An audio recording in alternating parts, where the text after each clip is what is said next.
বর্তমানে বায়োমেট্রিক পদ্ধতিতে সিম উত্তোলনের কারণে অনেক সমস্যা হতেছে।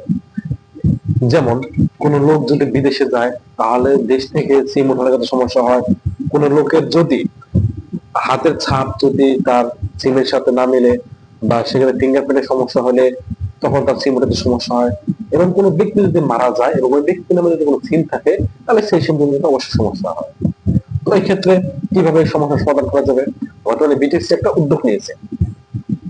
এই উদ্যোগের মধ্যে যারা বিদেশ চলে গেছে অথচ তাদের এনআইডি কার্ড দিয়ে তোলা যে সিম গুলো আছে সেই সিম গুলোর ক্ষেত্রে তার এনআইডি কার্ড লাগবে এবং তার অনুমতি লাগবে এবং ভিডিও করে তার সাথে কথা বলতে হবে এবং তার নথিপত্র কাগজ প্রয়োজনীয় কাগজপত্র যেগুলো আছে সেগুলোর মাধ্যমে সে ওই বিদেশে থাকা লোকের সিম দেশ থেকে উদ্ধার করা যাবে বা রিপ্লেসমেন্ট করা যাবে।